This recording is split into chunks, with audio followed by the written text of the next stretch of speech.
The Brad Rules! Sonic 06. This is a game where just speaking its name in a video or typing it on the internet will almost literally make Sonic fans' heads explode. This is the worst Sonic game ever.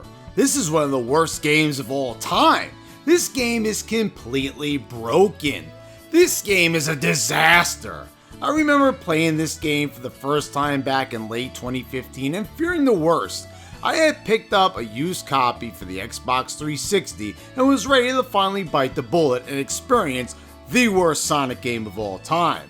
But then it happened. A defining moment happened. I realized Sonic 06 wasn't that bad. Actually, not even close. In fact, I even enjoyed it. Was it glitchy? Yes. Was it unplayable? No. In fact, it was very playable. Now, playing this on Xenia definitely up the glitches to another level, which is the footage you're looking at here, but my previous experience on the 360 wasn't even close. I began to question, did many of the people bashing this game even play it? Because although Sonic 06 is certainly a buggy game, it is not the abomination it is perceived to be. I mean, some of the stuff said about this game is truly wild. You'd think this game was a literal plague.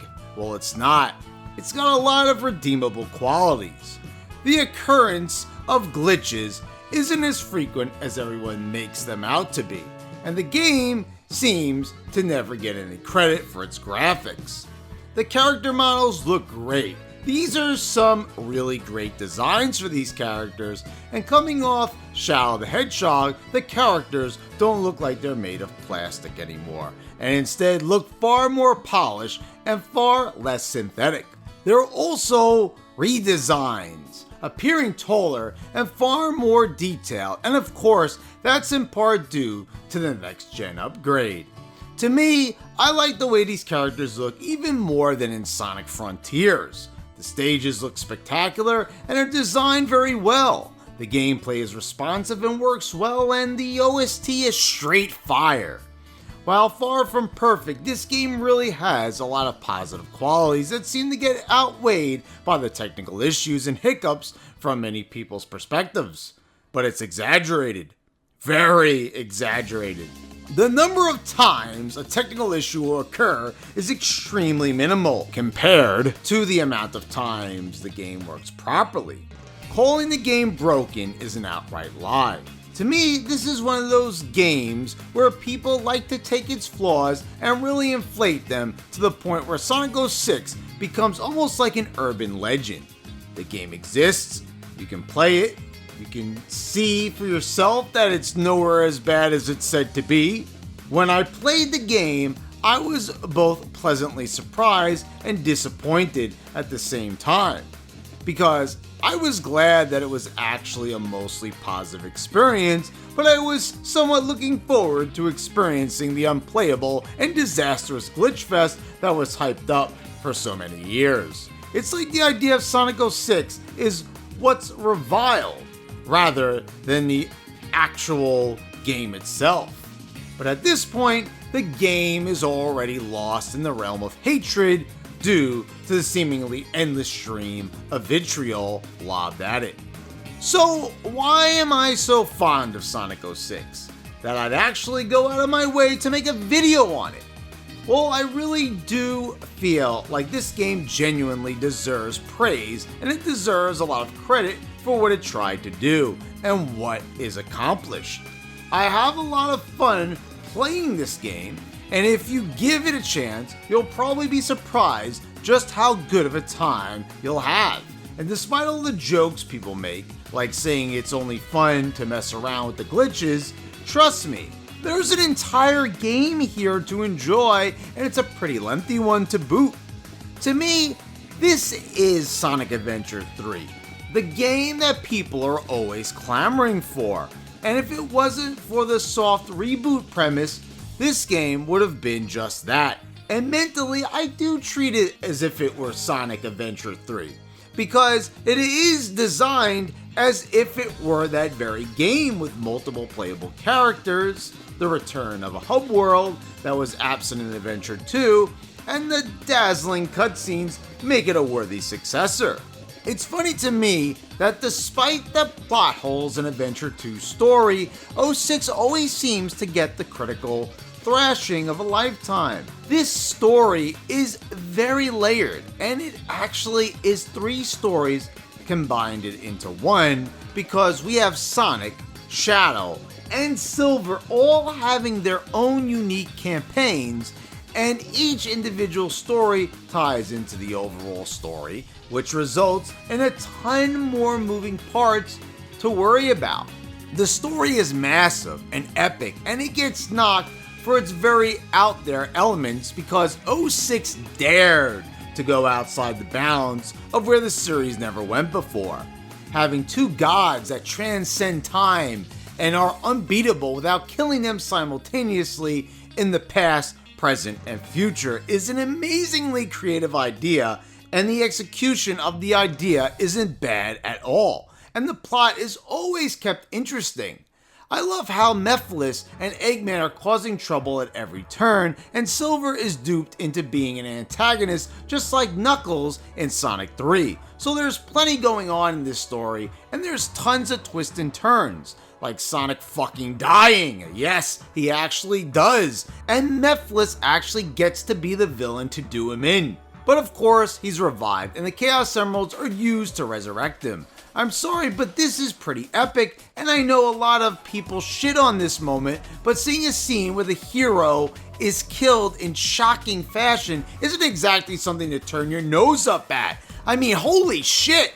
In retrospect, the Sonic fandom are absolute snobs. Instead of saying holy shit, they were saying this is shit. I mean, how jaded do you have to be to have a reaction to such a stunning moment? Probably the biggest point of contention with this story seems to always be Princess Elise and her role. Elise has a god sealed inside her by the name of Iblis, and this is of great interest to Eggman, who wants to harness the power of this god, and Mephiles has an interest in Iblis too, as combining with him will result in them becoming Solaris. Elise has basically become the Chris of Sonic games, with many fans stating that she is one of the biggest reasons this game and the story are bad. And yeah, she's not that bad. I don't find the character annoying or detrimental to the story, but we all know what the real point of discontent is. Yeah, that's the kiss. This one scene, this one kiss, this is the moment that broke Sonic fans because Roger Rabbit and Jessica Rabbit isn't a thing. I mean, honestly, this is some of the most overblown outrage I've ever seen. This is not the first time we've seen anything like this, and let's face it, based on some of the fan art I've seen, a lot of the Sonic fandom don't exactly have the best moral compass. Sonic is an anthropomorphic hedgehog, people. He's supposed to be human-like. Why is it out of the realm of possibilities that Elise would develop feelings for her righteous, brave rescuer? Oh my god, when I really think about it, it's truly absurd just how over-the-top people's reactions to this game is. Oh, she kissed him. Oh my god. Game ruined. Like, give me a break. You would have thought she hopped on top of Sonic and rode him based on the amount of fake outrage pointed at this moment. So as far as characterization, this game definitely gets it right, and the 4 kids voice cast are my preferred voice actors for these characters. Jason Griffith is my favorite Sonic voice actor of all time, and this may be a hot take, but Amy Pallant is my favorite voice actor for Tails. I just think this is how Tails should sound, and let's face it, everyone has their ideal voice for these characters, and the debate of who's the best will be endless. Mike Pollock is just amazing as Eggman here, playing a more refined version of the character, and I really do dig his more realistic appearance. I didn't like it at all that much during my first playthrough, but I do like it a lot, and it's kind of funny because Mike Pollock had really just started doing the games, with his only full-fledged game performance being in Shadow the Hedgehog, and in 06, he's doing this really serious performance after hamming it up big time in Sonic X. I also really love the Imperial March-like theme Eggman gets. It's just so menacing and fitting. really building him up as the Darth Vader of the story.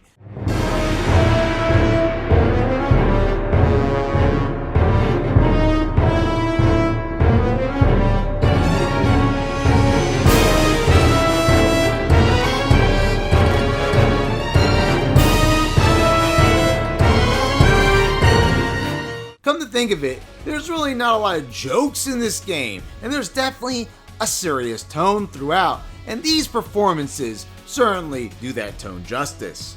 So anyway, I really enjoy the gameplay, and it's pretty much like playing the adventure titles. The controls are tight and responsive, and all three hedgehogs play uniquely. Although Sonic far and away delivers the best campaign, and it's mostly due to its more straightforward approach, but I do enjoy Shadow's combat and don't see it as disruptive. I don't feel like it slows down the action any more than Sonic having to repeatedly homing attack enemies. Silver's telekinesis is very fun to use, and I know his speed is very slow compared to Sonic and Shadow, but I don't see it as a very irritating feature, but he certainly should have been a bit faster. I think people really undersell just how fun it is to grab an enemy's missiles and throw them back at them. You can even pick up enemies and hurl them. It's pretty awesome actually, and once again it goes unappreciated. There's so many elements of 06 that get scoffed at because this game is so bad and stuff. I really do enjoy a lot of these levels, and stages like Crisis City and Wave Ocean are truly remarkable to traverse. Crisis City is a post-apocalyptic future setting that was voted in by the fans to be featured in Sonic Generations, so there's plenty of people who, despite hating this game, seem to appreciate it. Wave Ocean is definitely inspired by Emerald Coast from Sonic Adventure, including the killer whale destroying a boardwalk. But Wave Ocean is certainly a more intricate stage in design and more eventful. I'll also make the statement that I do indeed enjoy the super speed stages that many people seem to refer to as the mock speed stages for some reason. Yes, they can be annoying on the first playthrough as Sonic races along at full speed automatically as you control his movement and try to avoid obstacles, and you can see this was a shared idea for Sonic and the Secret Rings. Although frustrating, especially the one in Crisis City, these are exhilarating, and you really get a sense of Sonic's true speed, and it's a visual treat. But you will need to be locked in to beat these, because they're certainly a challenge. I love the implementation of multiple playable characters in the game, so instead of having a massive number of campaigns like in Sonic Adventure 1, and the annoying alternating gameplay styles in Adventure 2 that offer different levels of quality, Sonic 06 maintains its three campaigns with the hedgehogs always having the spotlight, with the supporting cast getting their time to shine in short bursts, as you'll come to a certain part of a level and the other character will be waiting for you, and then you can continue playing as them. It's a good idea and certainly a good way of streamlining the multiple playable characters feature without bloating the game or taking too much away from the hedgehogs. Sometimes these bursts are very short and very limited, especially when it's very fun to play as them, which is how I felt when it comes to Blaze, especially since we never got her in playable form in a mainline Sonic game ever again. But I prefer this approach to the inferior gameplay styles of Adventure 2. Well, there is one treasure hunting stage in Shadow's campaign with Rouge looking for keys, but it's a fun callback that is not very obtrusive at all.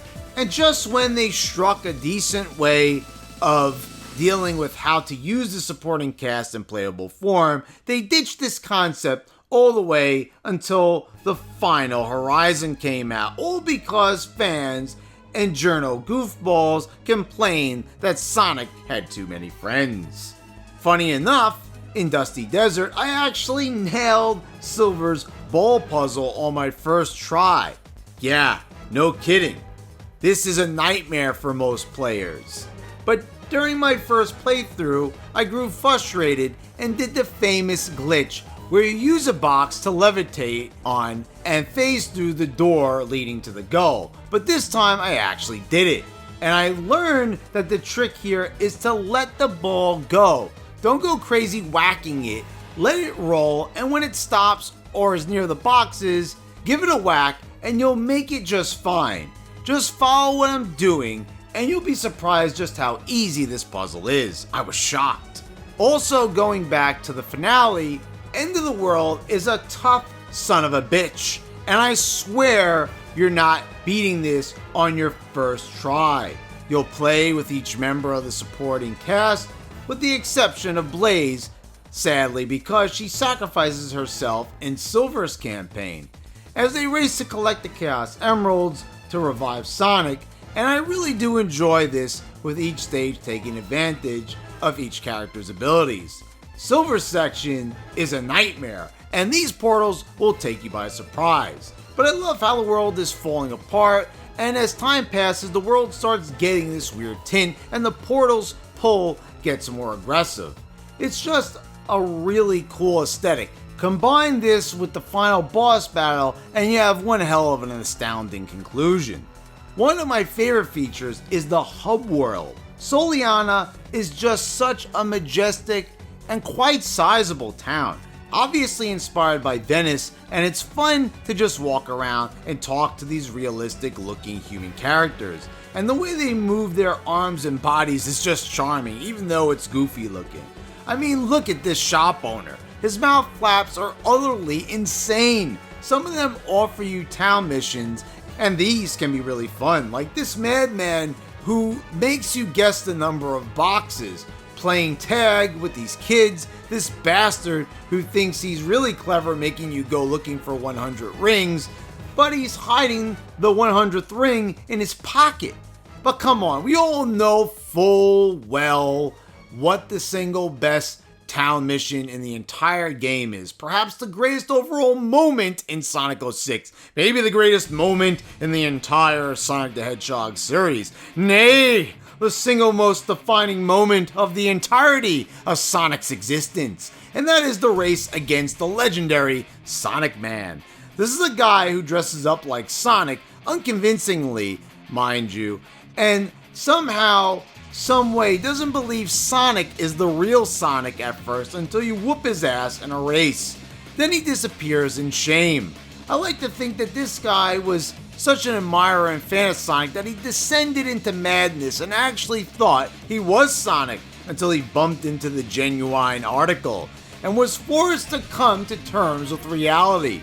Or he could have just been fooling people because he's a sad cosplaying goofball.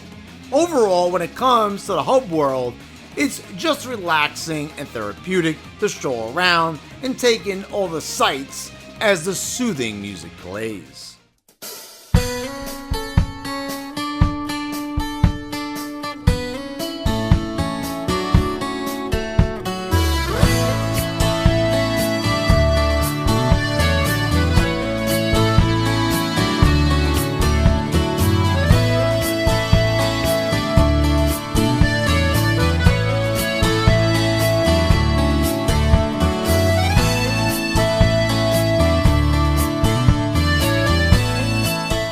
And yeah, this music is so good, and there's so many amazing tracks to enjoy.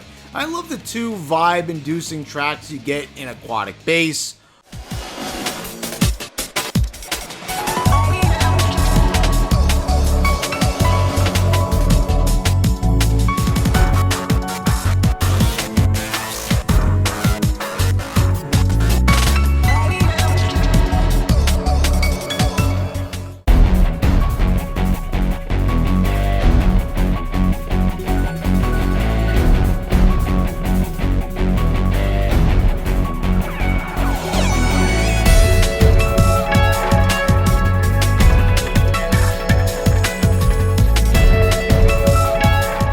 Also, not enough people talk about just how good the music is in the very first stage, Wave Ocean.